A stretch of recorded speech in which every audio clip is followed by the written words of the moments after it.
Assalamualaikum warahmatullahi wabarakatuh. Alhamdulillah, pada video kali ini kita akan mengetahui isi, makna, terjemahan, dan tafsir dari surah Al-Qalam yang artinya kalam. Surah ini urutan ke-68 di Al-Quran dan wahyu surah kedua diturunkan setelah surah Al-Alaq. Terdiri dari 52 ayat termasuk golongan surah Makkiyah. Terdapat di Al-Quran mushaf 15 baris pada halaman 564 dimulai pada baris ke-8 dan berakhir pada halaman 566.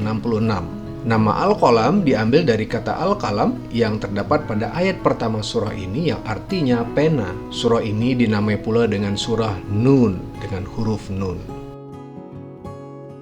Pokok-pokok isinya ada 6 hal, yaitu 1. Nabi Muhammad SAW bukanlah orang gila tetapi manusia yang berbudi pekerti agung. 2. Larangan bertoleransi di bidang kepercayaan. 3. Larangan mengikuti orang-orang yang mempunyai sifat-sifat yang dicela Allah Subhanahu wa Ta'ala. 4. Nasib yang dialami pemilik-pemilik kebun sebagai contoh orang yang tidak bersyukur terhadap nikmat Allah Subhanahu wa Ta'ala. 5. Kecaman-kecaman Allah Subhanahu wa Ta'ala pada orang yang ingkar dan azab yang akan menimpa mereka. 6. Al-Quran adalah peringatan bagi seluruh umat. Surah Al-Qalam berisi bantahan dari orang-orang musyrikin terhadap Nabi Muhammad SAW dan memperingatkan agar jangan mematuhi keinginan mereka. Mereka ini mendapat penghinaan pada hari kiamat akibat perbuatan mereka.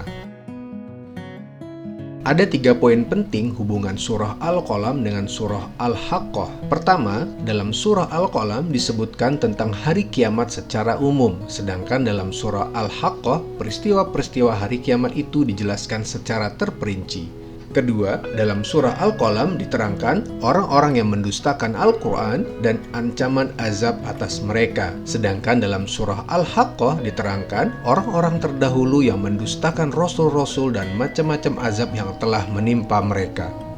Ketiga, dalam surah Al-Qalam, Allah Subhanahu wa Ta'ala membantah tuduhan orang-orang musyrikin bahwa Nabi Muhammad SAW orang gila, sedangkan dalam surah Al-Haqqah, Allah Subhanahu wa Ta'ala membantah tuduhan bahwa Nabi Muhammad SAW seorang penyair.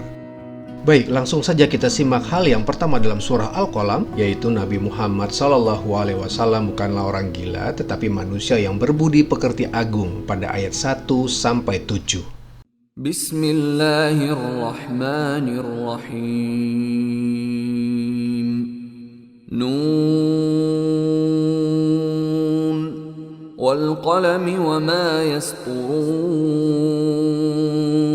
Nun, demi pena dan apa yang mereka tuliskan.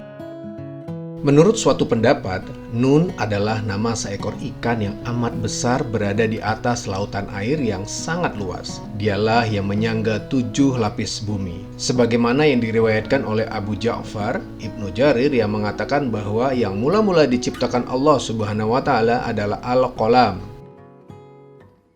Allah Subhanahu wa Ta'ala berfirman, "Tulislah." Qalam bertanya, "Apakah yang harus aku tulis?" Allah Subhanahu wa Ta'ala berfirman, "Tulislah takdir." Maka qalam mencatat semua yang akan terjadi sejak hari itu sampai hari kiamat.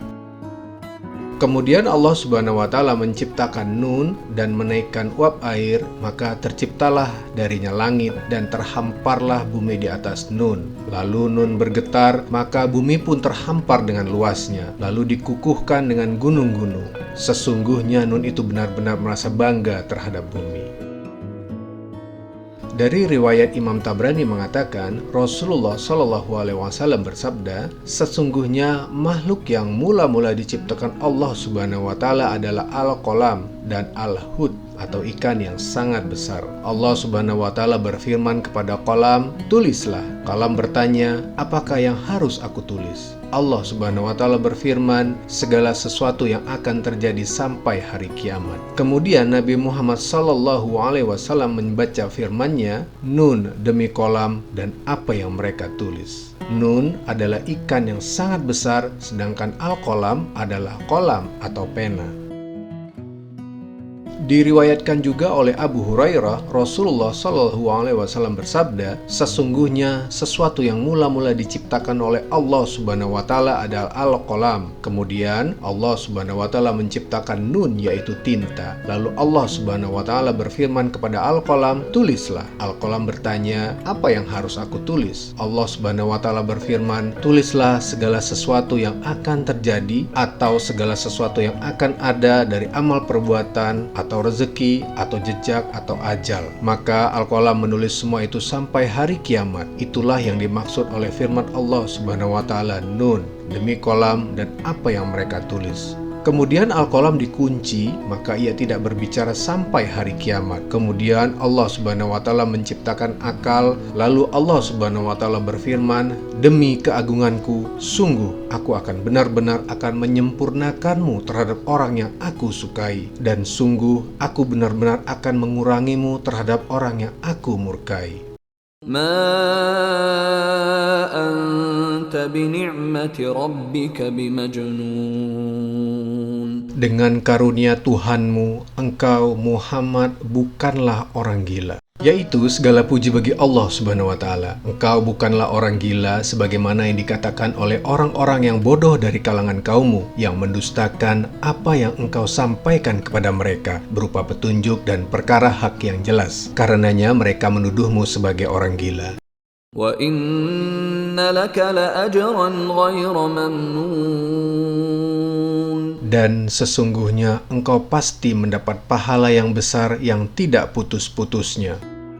Maksudnya, bahkan bagimu pahala yang besar dan imbalan yang berlimpah yang tiada putus-putusnya, dan tidak akan lenyap imbalan pahala kamu menyampaikan risalah Tuhanmu kepada makhluk dan kesabaranmu menghadapi gangguan mereka yang menyakitkan.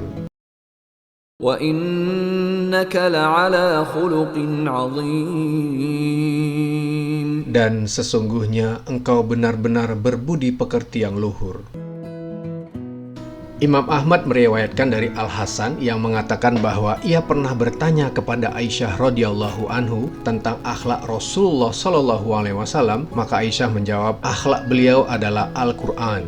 Imam Abu Daud dan Imam Nasai telah meriwayatkan hal yang semisal melalui hadis Al-Hasan. Hal yang sama juga telah diriwayatkan oleh Abdurrahman ibnu Mahdi. Imam Nasai meriwayatkan di dalam kitab tafsir dari Ishaq ibnu Mansur dari Abdurrahman ibnu Mahdi, dari Muawiyah ibnu Saleh dengan sanad yang sama.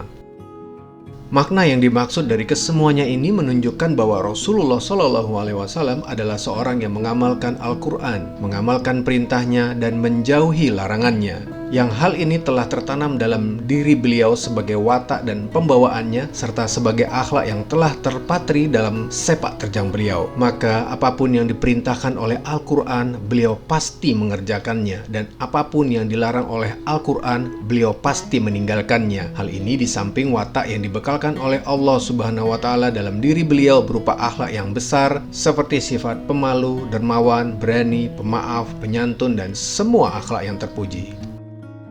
Imam Ahmad juga meriwayatkan dari Aisyah radhiyallahu anhu yang telah mengatakan Rasulullah sallallahu alaihi wasallam sama sekali belum pernah memukulkan tangannya kepada seorang pun dari pelayannya, dan belum pernah memukul seorang pun dari istri beliau, dan belum pernah memukulkan tangannya kepada sesuatu pun kecuali bila dalam berjihad di jalan Allah Subhanahu wa Ta'ala, dan tidak pernah beliau disuruh memilih di antara dua perkara melainkan memilih yang paling disukai dan yang paling ringan di antara keduanya, terkecuali bila yang ringan itu berupa dosa. Maka jika hal itu berupa dosa, maka beliau adalah orang yang paling menjauhinya, dan beliau tidak pernah melakukan suatu pembalasan yang pernah ditimpakan kepada dirinya, melainkan bila batasan-batasan Allah Subhanahu wa Ta'ala dilanggar, maka beliau baru melakukan pembalasan itu, dan itu hanyalah karena Allah Subhanahu wa Ta'ala.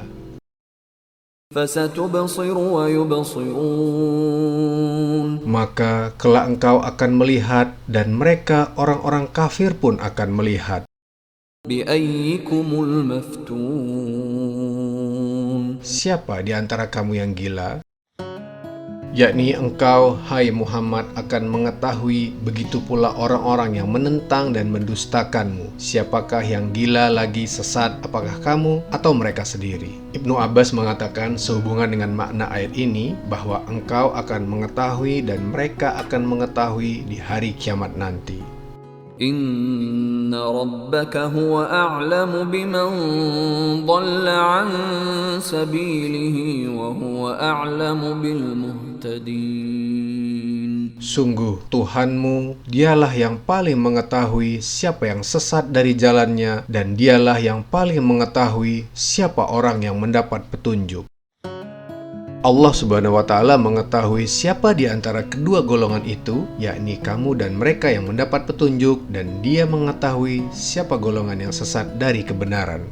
Shadaqallahul azim. Assalamualaikum warahmatullahi wabarakatuh. Terima kasih sudah menonton dan mendengarkan hingga selesai. Video akan bersambung ke hal yang kedua, ayat 8-16, larangan bertoleransi di bidang kepercayaan.